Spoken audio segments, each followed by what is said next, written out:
그 뭐 적반하장의 주장이죠. 강도질을 했는데 주인이 문단속을 열심히 안 했다. 주인 탓하는 거하고 다를 바가 없는 그런 적반하장식 표현이고요. 여러 차례 비상계엄이 뭐 정당했다. 자기 정당성을 강변하지 않겠습니까? 그 과거에 파시즘이 횡행하던 시절에 그런 통치 논리로 자기의 부당한 그런 일들을 옹호하는 궤변을 말할 수밖에 없다. 권력과 그리고 거기에 따르는 부패와 돈입니다.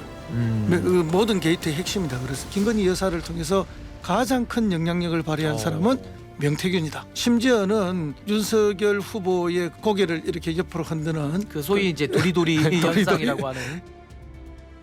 지금 있는 검사들도 찐윤 중에 찐윤이라는 거니까. 그러니까 진행이 잘 안 되는 거죠. 1, 2, 3 내란 사태가 터지니까 아예 지금 방치된 느낌이 있거든요.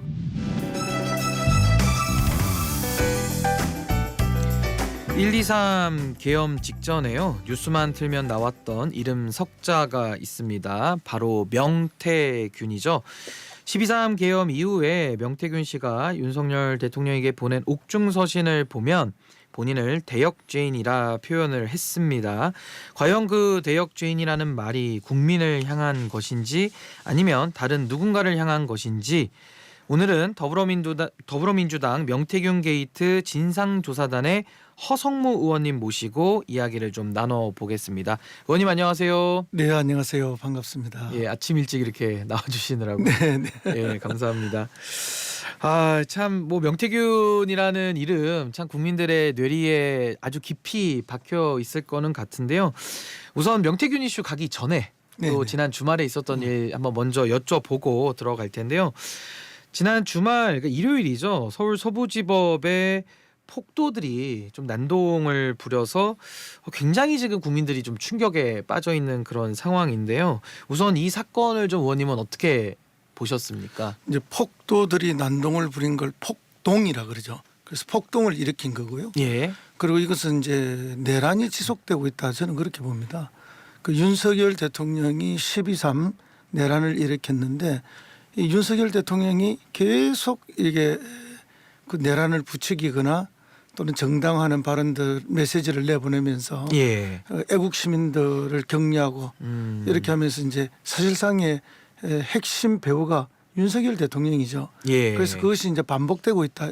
뭐 그런 반복의 한 건이었는데 사실은 그날 그 전 국민들이 생중계하듯이 그 TV를 봤는데요. 법원을 침탈하는 과정 그리고 굉장히 조직적으로 사전에 좀 준비된 모습 이런 게 보입니다. 지도부가 또 있는 것 같고요. 그래서 7층에 들어가서 정확하게 영장판사실을 침탈한다든지 또 뭐 입에 담을 수 없는 험한 말씀을 한다든지 그다음에 제일 중요한 것은 얼마나 치밀하게 준비됐는가를 보여주는 게 CCTV 관제실 그리고 컴퓨터 서버실 이런 데를 정확하게 알고 들어가서 침탈하고 파괴하고 증거를 인멸하려고 하는 이런 모습들을 보면서 낮에부터 법원 주위를 둘러싸고 법관들에게 심리적 압박을 가하고 또 이렇게 밤에는 침탈하고 그러니까 대한민국 사법체계 전체를 부정하고 완전히 형용화시켜내는 그런 걸 보면서 이거야말로 대한민국 체제를 부정하는 반체제 세력들의 준동이 아닌가 저는 그렇게 봅니다. 그 국민들께서 받으신 충격도 너무 크지만요. 지금 서울 서부지법을 비롯한 이런 관공서에 근무하는 공무원들이 가지는 그런 충격이나 트라우마도 굉장히 좀 클 것 같습니다. 윤 대통령이 어제 급작스럽게 탄핵 심판에 출석하겠다라는 의사를 밝혀서 오늘 이제 출석까지 할 건데요. 이런 일이 절대 반복돼서는 안 되잖아요. 그렇습니다. 그래서 민주당 차원에서는 혹시 이런 여러 가지 폭동 사태를 좀 예방하기 위해서 좀 어떠한 조치들 좀 고민하고 계십니까? 사실은 이제 저희 민주당은 말로서 하는 정치니까 저희들이 어떻게 할 수 있는 방법이 없죠. 지금의 이 사태는 권력을 가지고 집행하는 사람들이 일으킨 내란이고 친이 쿠데타이기 때문에 사실은 윤석열 대통령이 지금 구속되어 있지만 윤석열 대통령이 임명한 모든 사람들이 권력을 집행하고 있는 상황이라서 그분들이 엄정하게 중립을 지키면서 법대로 하지 않으면 이런 사태는 반복될 수밖에 없거든요. 그래서 저희 당에서는 계속해서 최상목 권한대행에게 엄정하게 법대로 헌법과 법률을 준수해서 집행하라 이런 요구를 하고 있는 거죠. 그런데 지금 최상목 권한대행부터 애매하고 모호하면서 심지어는 윤석열 대통령을 비호하는 듯한 어허. 그런 형태로 지금 국정을 운영하고 있기 때문에 예. 이런 상태가 방치되고 있고 지속되고 있다. 그래서 이런 부분에 대해서 민주당에서는 강력하게 경고를 드리고 또 경찰이나 물리력을 가진 법 집행기관들이 철저하게 법에 따라서 하도록 그렇게 요구하고 있는 상황입니다. 그러니까 어떻게 보면 행정부의 지금 권력 공백 상태로 볼 수밖에 없기 때문에 민주당의 역할을 국민들께서 많이 또 기대를 하고 계실 것 같은데 이와 관련해서 어제 또 국회 법사위와 행안위에서 현안 질의가 있었는데요. 늘 그렇듯이 여야 간에 좀 고성이 오가기는 했습니다. 여당에서는 법원과 경찰이 미리 좀 대비했어야 했다라는 주장을 좀 펼쳤는데 또 어제 그 고성은 좀 어떻게 들으셨습니까? 그 뭐 적반하장의 주장이죠. 정말 있을 수 없는 주장을 했는데요. 강도가 남의 집에 들어가서 강도질을 했는데 주인이 문단속을 열심히 안 했다. 주인이 내보다 허약해서 내를 못 막았다. 예. 하고 주인 탓하는 거하고 다를 바가 없는 그런 적반하장식 표현이고요.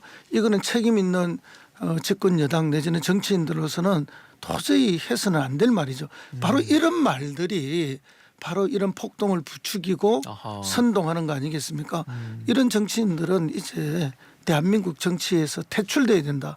저는 예. 그렇게 보고요. 우리 국민들이 그 점에 있어서는 엄정하게 판단을 해 주셔야 된다. 그래야 대한민국이 질서가 유지되고 대한민국이 빨리 민주주의를 회복하고 국제사회의 신인도를 회복할 수 있는 길이라고 봅니다. 근데 뭐 이제 경찰의 과잉 진압이라는 주장도 좀 일부 그건- 나오고는 있는데 그건 말이 안 되죠. 그 사실 경찰들이 굉장히 많이 좀 다쳤거든요. 경찰은 너무 소극적이었고 방어 위주로 하다가 오히려 경찰이 폭도들의 그런 강력한 폭력 앞에 예. 당하는 모습들을 우리 국민들이 보지 않았습니까? 그래서 국민들의 마음이 더 무너져 내리는 거죠. 도대체 그렇게 된다면 이제 폭력과 무력 시위 앞에 대한민국의 질서가 어디로 가느냐. 질서가 없는 나라가 되어버리지 않습니까? 우리가 지켜온 지난 40몇 년간의 이 고귀한 민주주의가 예. 하루아침에 망가진 거죠. 다시 법 질서를 회복하고 민주주의를 회복하는 거 이게 필요한데 오히려 책임 있는 정치인들이 그것을 더 망가뜨리는 예. 이런 적반하장의 말씀들을 하고 있어서 매우 안타깝습니다. 그러니까 국가기관을 향한 좀 테러 범죄인데 여기에 대해서는 여야 보수 진보가 없이 그럼요. 뭔가 이런 폭력에 대해서는 좀 단호한 입장이 나오는 게 그렇습니다. 맞을 것 같다는 생각이 들고요. 의원님 보시기에는 오늘 윤석열 대통령 헌법재판소 이제 뭐 첫 출석입니다. 이게 헌정사상 처음 있는 일이기도 하고요. 오늘 헌법재판소 나간다고 하면은 윤석열 대통령 어떤 이야기를 좀 할 걸로 예상이 되시는지 한번 좀 말씀 좀 해주시죠. 자기 정당성을 강변하지 않겠습니까? 지금 이제 담화할 때도 그렇고 여러 차례 비상계엄이 뭐 정당했다 그런 이야기를 하고 있는데 그거는 진짜 전두환 박정희 독재 시절에 이승만 독재 시절에 했던 통치 행위라는 이야기죠. 있을 수 없는 지금 그런 이야기들을 그 과거에 파시즘이 횡행하던 시절에 그런 통치 논리로 자기의 부당한 그런 일들을 옹호하는 개변을 말할 수밖에 없다. 그건 이미 윤석열 대통령의 변호인들이 지금 헌법재판소에서 반복적으로 보여주고 있는 모습이지 않습니까? 그러니까 이 수십 년 퇴행된 그런 모습에 국민들이 또 좌절하고 계시거든요. 그런데 우리 국민들은 지금 세대 간에 좀 다릅니다. 과거에 그런 독재를 경험했고 그런 논리로 공부했고 거기에 길들여져 있는 국민들이 있습니다. 예. 그런 사람들에게는 그런 논리가 마치 타당한 것처럼 착각이 가기도 하죠. 그러나 민주화 이후 세대의 자유민주주의 대한민국에서 성장한 젊은 세대들에게는 도저히 받아들일 수 없는 그런 계리를 지금 주고 있습니다. 예, 지금 카페라떼님께서는요 국가기관을 공격하고 파괴하는 건 보수가 아니다 이런 식의 폭력은 있어서는 안 된다 의견 주셨고요.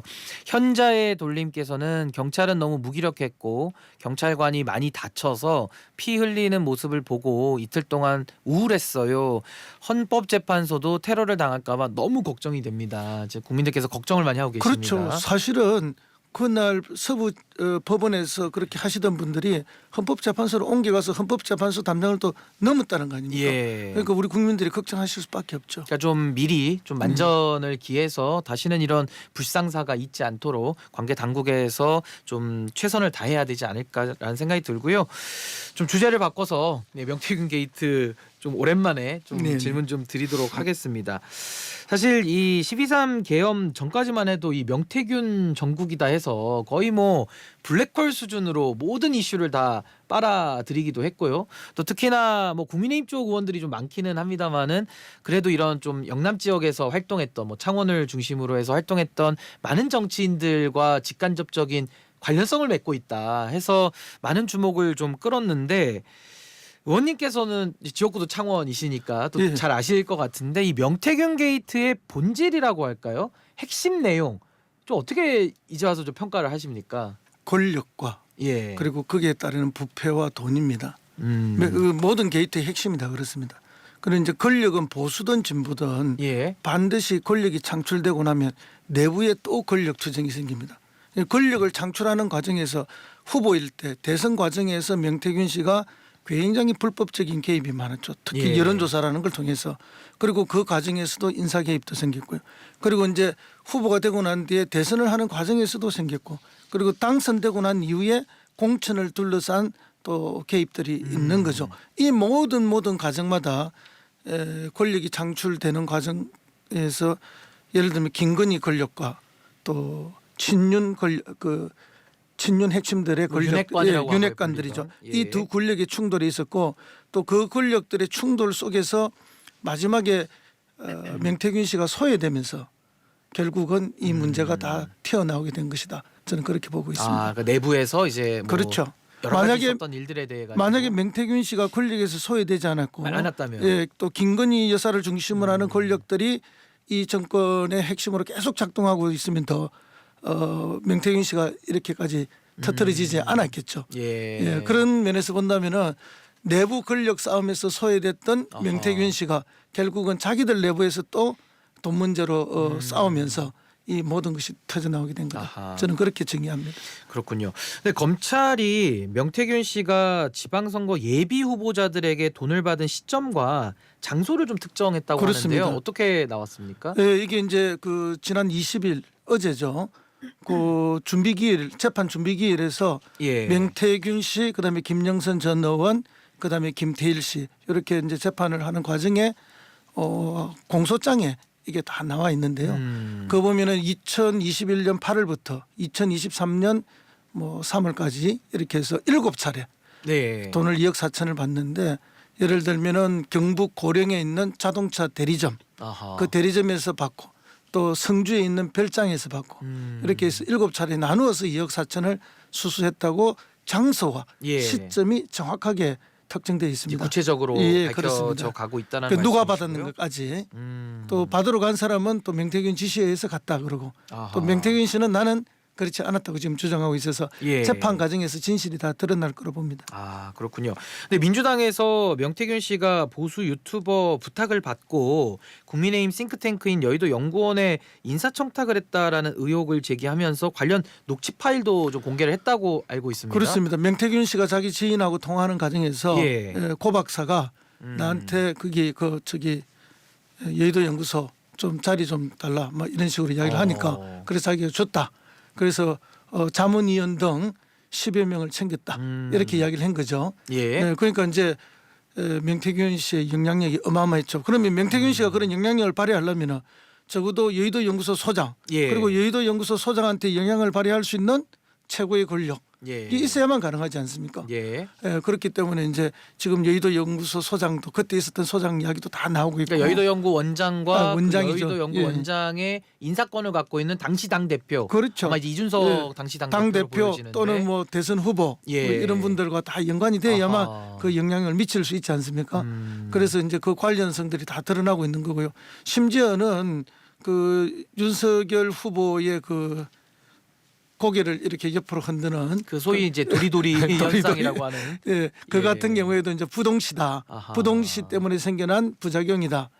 그렇게 이제 말하라 했더니 그 유튜브 고 씨가 자기 방송에서 두 번에 걸쳐서 똑같은 말을 하더라. 예. 이제 그런 이야기까지 지금 다 나온 상이죠. 아하. 그러니까 이제 극우 유튜브 고 씨와 예. 명태균 씨의 관계가 얼마나 긴밀한가를 보여주고 있는 거죠. 그러니까 아주 세밀한 부분까지도 그렇죠. 다 이렇게 조언을 해줬다. 아주 디테일한 그 것까지. 관계의 친밀성을 보여준다라는 말씀이신데. 그리고 뿐만 아니라 그걸 넘어서 대선 과정에서 예. 명태균 씨의 말 한마디 한마디가 엄청나게 영향을 미쳐서 미쳤다. 사실상 대선판을 좌우했다. 뭐 대선판을 짰다. 예. 본인 주장에 의하면 이제 이렇게 볼 수 있는데 사실 명태균 관련해서는 소위 그 황금폰이라고 해서 네, 그 네. 존재 여부가 굉장한 관심을 네. 또 이끌지 않았습니까? 그리고 명태균 씨 자체도 구속 전까지만 해도 언론 인터뷰를 통해서 너무 많은 말을 지금 해놨어요. 네. 그래서 아마 진실과 거짓이 많이 혼재돼 있다 이렇게 보는 게 맞을 것 같은데 명태균 씨 진술의 좀 신빙성이라고 할까요? 그러니까 어떤 말은 좀 믿고 어떤 말은 좀 믿기 어렵고 이건 좀 어떻게 좀 분석을 하는 게 맞다고 보십니까? 그 자기가 분리할 때 빠져나가기 위해서 예. 여러 가지 변명을 하는 게 있습니다.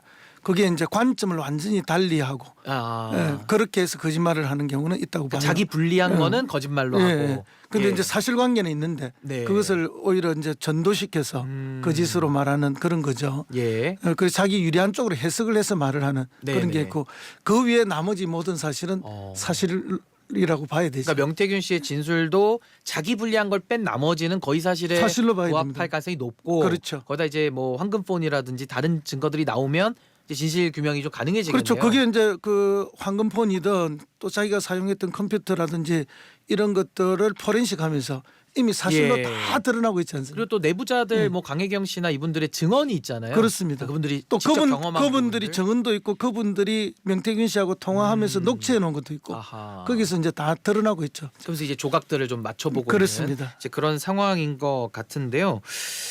윤 대통령이 명태균 씨에게 직접적으로 언론 인터뷰에 대한 답변 조언을 좀 구하기도 했고요. 또 명태균 씨가 김건희 여사에게 추천한 인사들이 당시 윤석열 캠프의 요직을 좀 차지하기도 했다. 이것도 좀 어느 정도까지 확인이 됐습니까? 뭐 거의 사실로 다 드러나고 있지 않습니까? 아하. 예를 들면 이제 대선 캠프에 추천했던 것으로는 주호영, 예. 예를 들면 그다음 김태호, 뭐 그다음에 윤상현 윤상현 의원 이런 분들인데 예. 이분들이 다 핵심 최고 책임자로서 다 일을 했지 않습니까? 예. 그러니까 명태균 씨가 조언했던 분들이 그대로 다 받아들여진 거죠. 그다음에 후원 회장을 외교관으로 어떻게 했느냐 했을 때 좋다라고 말했는데 예. 그분이 또 후원 회장을 그대로 하게 되거든요. 그러니까 대선 과정에 있어서 캠프에 사실은 김건희 여사를 통해서 가장 큰 영향력을 발휘한 사람은 명태균이다. 이렇게 뭐 증거로서 다 드러납니다. 어둠의 선대위원장이었다 이렇게 표현을 될지 어둠의 모르겠습니다만 그러니까 어둠의 드러나지 않았으니까요. 그림자 선대위원장 그림자 선대위원장이다. 그렇게 봐야죠. 예. 그리고 의원님 그 명태균 게이트 진상조사단에서는 이제 기자회견을 열고 이미 증거가 차고도 넘치니까 윤석열과 김건희 당장 기소하라라는 입장을 내셨는데 현재 이게 창원지검에서 좀 주로 수사하지 않습니까? 그렇습니다. 근데 수사가 좀 지지부진해 보인다라는 말도 많아요. 예, 예. 여기에 대해서는 의원님 좀 어떻게 보십니까? 처음부터 너무 지지부진했고요. 예. 애초에 시작할 때는 수사를 안 하고 묵혀놨다가 아하. 선거법 위반이라든지 이런 건 다 지나가도록 만들어버렸지 않습니까? 그래서 공소시효도 만료되고 이제 이게 전국적으로 이슈가 되니까 겨우 한다고 신용을 내고 있다가 예. 문제가 되니까 이제 뭐 검사를 보강한다든지 차장 검사가 책임을 만든다든지 이렇게 하는데 그 전에 검사장도 그렇고 이번에 지금 있는 검사장도 찐윤 중에 찐윤이라는 거니까. 예. 그러니까 진행이 잘 안 되는 거죠. 더군다나 조금 하다가 1, 2, 3 내란 사태가 터지니까 예. 아예 지금 방치된 느낌이 있거든요. 아하. 그러다가 이제 재판 과정에서 공소 사실들이 좀 드러나면서 최근에 2, 3일 사이에 조금 다시 관심을 받는 그런 상황입니다. 아니 근데 그 검찰의 수사 보고서가 최근에 공개가 그렇죠. 됐잖아요. 예. 그 시점 자체가 좀 공교로운데 2024년 11월 네네. 초 예. 그때 당시 이제 수사 보고서가 내부적으로는 이제 완성돼서 이제 상부까지 보고가 된 걸로 아마 보입니다. 윤 대통령도 그 보고를 받았을 거라고 저는 봅니다. 추측을 해봅니다. 예, 아무래도 민정수석을 민정수석이 통해서 충분히 받았을 거라고 예상이 되고요. 예.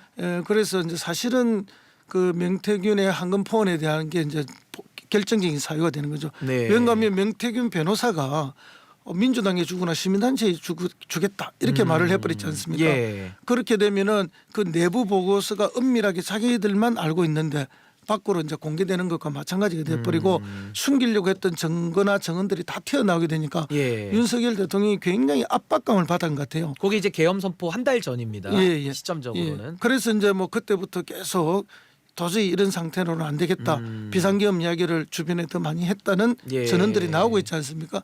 그래서 12.3이 이렇게 좀 원래 계획했던 것보다 당겨진 것이 아닌가 하는 데에 바로 그 보고서의 영향과 그다음에 명태균 변호사가 언론에 대고 이 폰을 민주당이 주겠다. 이런 표현을 했을 때 결정적으로 흔들리면서 비상계엄을 불법적으로 이렇게 빨리 발동한 것으로 저희들이 보고 아니 근데 있습니다. 그 보고서 양이 상당히 좀 많기도 하고 상세한데요. 다 이제 공개가 돼 버렸으니까요. 근데 문제는 검찰이 그 사안을 알고서도 발표하죠. 비상계엄 전까지 수사를 좀 안 했거든요. 그러니까 이런 부분에 대해서는 이거 기존 검찰을 좀 신뢰할 수 있겠느냐 이런 문제 제기도 좀 나오는데 어떻게 보십니까? 전혀 신뢰 못하죠. 왜냐하면 검찰은 사실은 이제 지금까지 윤석열 대통령의 뭐 거의 동일체나 같지 않습니까? 본인이 검찰 출신이고 그래서 그분의 입맛에 맞게 해왔다는 걸 우리 국민들이 다 알고 있고 그리고 검찰이 그렇게 소극적일 수밖에 없는 것은 그걸 통해서 모든 게 다 밝혀지면은 검찰 내에서도 다칠 사람이 얼마나 많이 생기겠습니까? 그다음에 검찰 조직 전체가 흔들리지 않겠습니까? 그러니까 검찰로서는 숨기고 싶을 수밖에 없었다. 감추고 싶을 수밖에 없었다. 그래서 심지어는 명태균 씨한테 이 폰을 당신한테 돌려주면은 우리도 곤란하다. 돌려줘야 되는데 그러면 이거 좀 없애면 안 되나? 내지는 전자레인지에 돌려서 완전히 안에 거를 태워버리면 안 되느냐? 이런 식의 증거 인멸을 사주했다는 거 아닙니까? 그래서 명태균 씨가 지금 검찰을 공수처에 거꾸로 고발하겠다는 거 아닙니까? 그렇군요. 우리 이양님께서도 나라가 이 꼴이 된 게 저 욕망 때문 아닌가요? 뿌리 뽑아야 됩니다라는 의견 주셨습니다. 여기까지 하겠습니다. 지금까지 더불어민주당 허성무 의원과 함께했습니다. 감사합니다, 의원님. 네, 감사합니다.